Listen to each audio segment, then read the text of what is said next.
Hi everyone, this is Blake Anderson and I'm a registered social worker here in Toronto, Ontario. And I have over 14 years experience as a social worker and 5 years as a therapist. In this video, I want to talk about common experiences when going no contact with your dysfunctional or narcissistic family, particularly for the scapegoat. When you go no contact, it's most likely that it's been over many years where you've tried your very best to reunite and to reconcile with a family. The reason is because their false self won't allow for there to be a reconciliation. So in fact, they thrive in the division and the conflict. But on the surface, they'll speak to the fact that you're being the difficult one and you're the one that's causing the issue.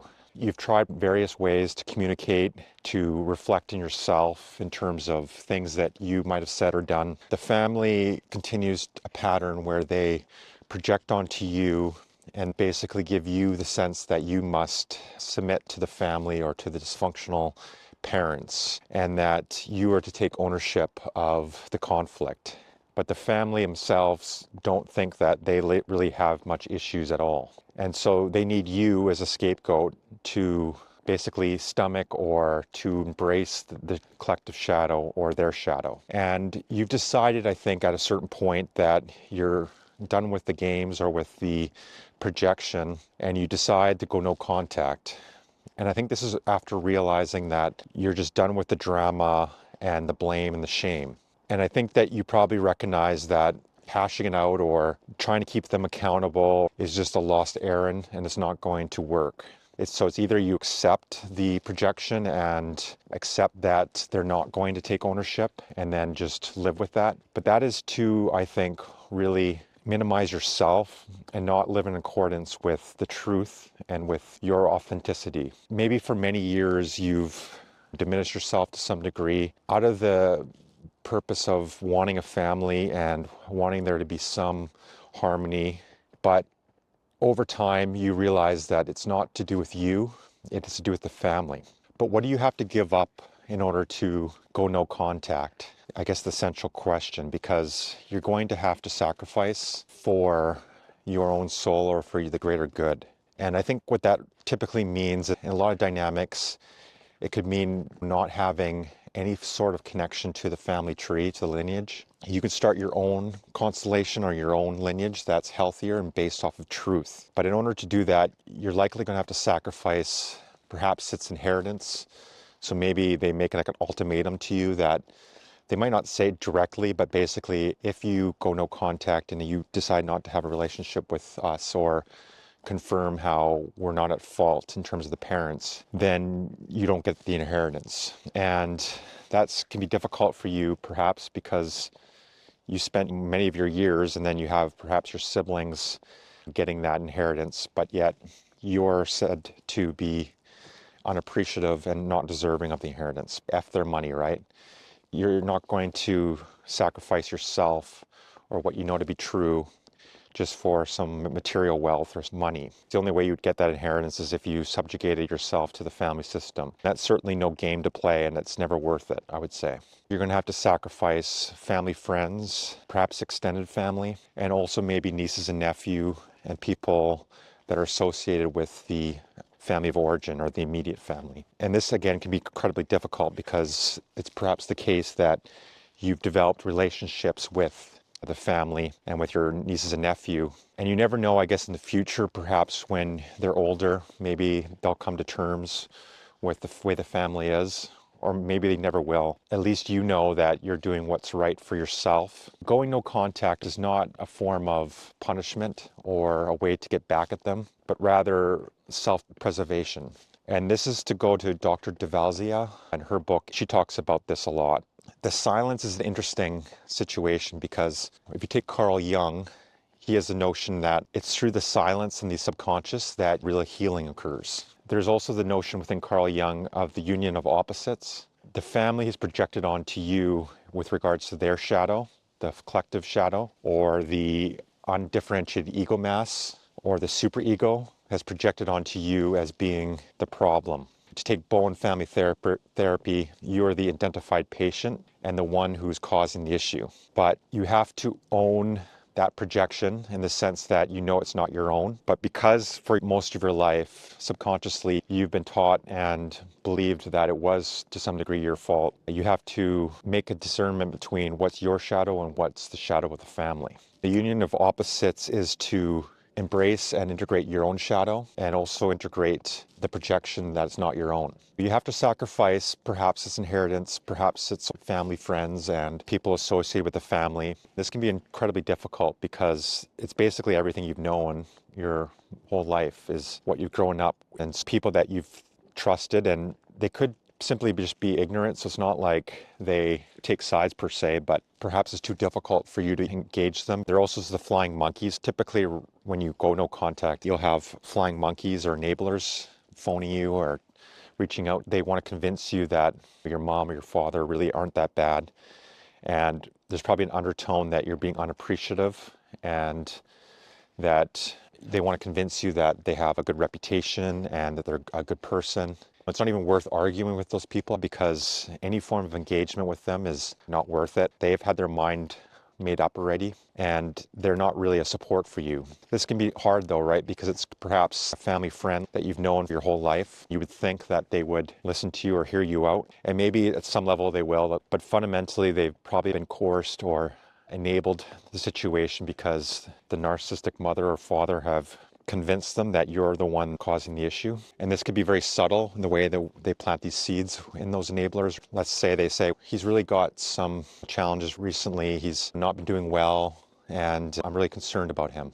I've tried my best to reach out to him, so there'll be a sense that they're being the sympathetic one and the one that's really concerned about you, when in fact they're the cause of the mistreatment. But because the enabler or the codependent or the flying monkey accept de facto that person's perception and what they think about you, it's likely that filter is going to be filtering their conversation with you. And they're also going to try to get intel on you. They're going to probably ask questions. You can just already know that they're going to pass that information on to, let's say, your narcissistic mother or father. You get the sense that they're not really listening to you, but trying to be an arm of the narcissistic mother or father. This can be quite hurtful because this is someone you've known most of your life. It's hard, but you probably just have to go no contact with those people as well, because you know that they're in the orbit of the narcissist. So there's a notion of financial abuse that the family does to you. There's also the disenfranchised grief in terms of grieving the family and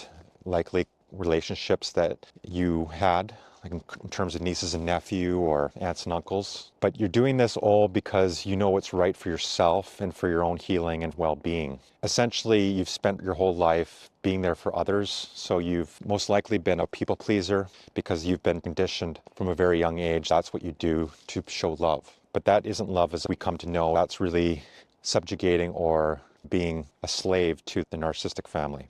So the sacrifice is 1, the relationships; 2, likely money or inheritance; 3, also just your reputation in the community and what people think about you, which can be hard. If there's a smear campaign and defending your name in that, I've been listening to a lot of Sam Vatkin's videos, and in one of his videos he talks about how a narcissist from a very young age created the false self. They're very good at reading the room and social, emotional, like cold empathy and communication.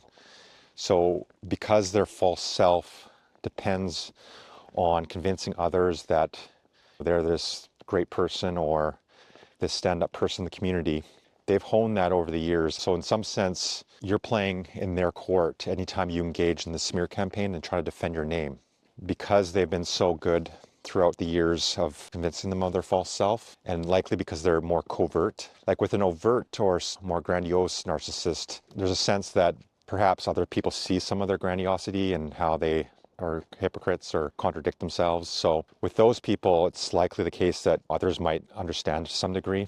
But someone who's a communal narcissist or more covert, it's harder to pick up on that. And again, because they over the years have honed manipulation and coercion of others, basically their whole life, their back is against the wall. So they will basically go to death convincing themselves and others that this is who they are. And so it's likely the case that it's almost out of your league to try to convince others that the person is anything different from that. For your own mental emotional health, you're just playing a different ball game. This is obviously the case if the family is truly narcissistic or dysfunctional. So if that's the case, then there's really, silence is the only path. And I also want to speak about the fact that it's likely the case that when you went no contact, the scapegoating role that you've had throughout your life and family of origin, it's likely that script still operates to some degree. Friends, work colleagues, a boss, or romantic relationships, this scapegoating role repeats itself. So you're in the repetition of being the scapegoat. And that's why it's hard, because it's like, why does this pattern keep happening to me? I didn't necessarily do anything wrong. Why am I always the one being blamed? So you ask yourself, why am I continue to be scapegoated in my work relationships, in my romantic relationships, and in my friendships? This goes to the notion, right, of that consciously we live our life, but then there's subconscious. And so we have a script that goes to the deep of our identity. And because of what we've associated with love from a very young age, self-sacrificing ourselves, or accepting the toxic shame that the family projects onto us. When we're with unhealthy or dysfunctional people, people that haven't owned their shadow, they see us probably as an easy target, like they smell the blood, as it were. And then we also maybe subconsciously still attract ourselves to those kind of people, because a narcissist usually, in a world where fear often dominates, we look for people that are often the strong men or the strong women, the assertive, confident ones. This confidence is really often arrogance, and people that look like they got it together, but in reality, they're just straw men. They're people unhealed, people that need need a scapegoat, need a empath, someone who will accept their projection and their unconscious material. And so until we heal that aspect in ourselves, we'll continue to attract those people into our lives. So it's likely the case that in your life you've recreated that dynamic. And this goes to, like Dr. Phil often would say, that we teach people how to treat us. I was also recently listening to a psychology lecture, and he was talking about if people are dealing with a lot of suffering or loneliness in their life, then they have a higher pain tolerance. So it's likely if you're the scapegoat, you have a very high pain tolerance, because from a young age, you've had to take the family projection. And so then in your or your friends and with colleagues, it's almost like you subconsciously say, I can take this, I have taken it before, or you're fine almost to be blamed because that's what you've known and that's what you're used to. But obviously that's not accurate, because you don't deserve to take on what's not your own. That's learning to discern between what's your own and what's not your own. And that starts with attracting people who have your best interests at heart and won't project onto you. And of course, like all humans, we have a level of projection. When you heal and you're no longer coming from that wounded child or that abandoned child, then you're not going to tolerate people who do that to you. Yeah, people will sense that when you're with them, because when you've owned your own shadow and know who you are, it's likely going to repel people who are narcissistic. More authentic people will resonate with you, and more narcissistic individuals will be repelled by you simply because of your inner development. It's likely the case from a young age you've been taught and conditioned that you're to sacrifice yourself to the larger good, because that's who you are. And so you've taken on the shadow, the unowned shadow. But as you get older and you're an adult, you realize through repetition or the narcissistic abuse cycle that you've tried communicating, you've done your own self-reflection, your own internalization, and you realize that it's not you, or at least it's not entirely you. Then you learn that you don't have to sacrifice yourself to the family or to others. You have to sacrifice the family that's dysfunctional and unhealthy, because that's the only way that you develop and can grow and become a more whole person. And it's not an easy journey. It's not just intellectual exercise, but it's the trauma that's likely been stored in the body. And it's also perhaps through dreams and the subconscious, through journaling and affirmations to yourself, but fundamentally about grieving what you never had, accepting that there was obviously things in your life that you associated with love that isn't love.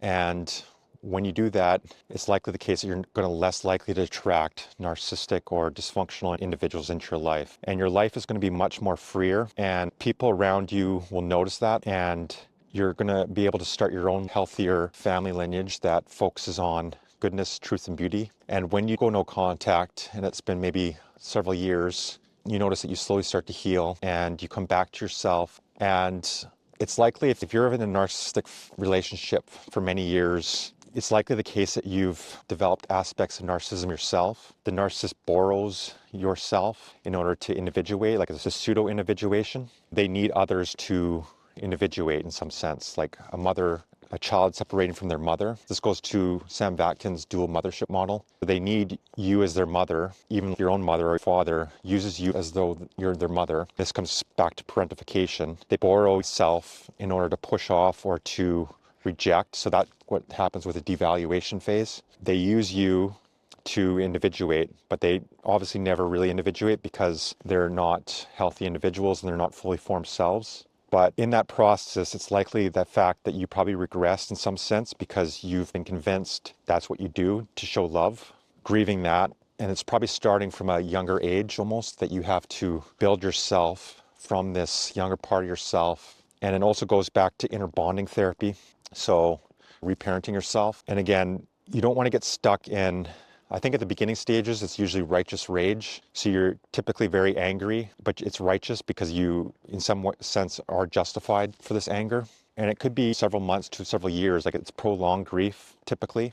But then that anger will, over time, if you do your inner work, it leads to grieving and then to acceptance. Not that you accept their bad behavior, but you just know that ultimately it was about them and not about you. As you do that on your journey, you become healthier and more whole. Inner bonding therapy is to recognize that no one's coming to save you. It's likely the case that the family of origin will not reconcile with you. I mean, some families might, but on average, it's likely the case if a family is truly narcissistic, then it's likely they're going to spend their whole life believing that they're right and that you're the wrong one and that you're unappreciative or that you're the cause of the family's issues. And so by finding the resources within yourself to reparent yourself, so it's about talking to yourself in a way that a healthy, caring father would. So like the masculine father would, it's about discipline, it's about following through and working on yourself. And then a loving, caring mother, showing unconditional love, really being there for the child and nurturing that part of yourself. It's like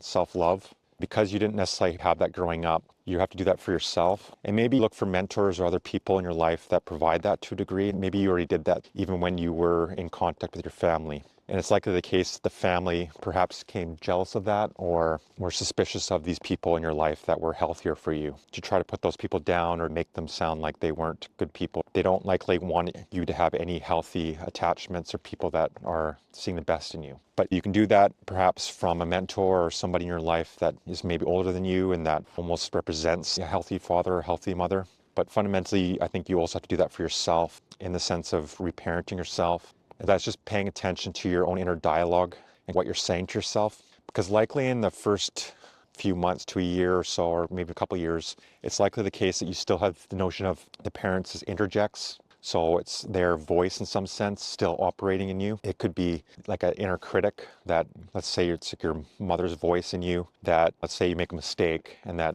is very much shaming you and putting you down. So you could consider that being the aspect of your mother that's being like a bully to you and being the inner critic. First, it's recognizing and having awareness of that voice. And through cognitive behavior therapy, it's choosing to reframe that voice. So understanding first why you were triggered. Let's say you dropped the glass and you said, "Oh, I'm such an idiot.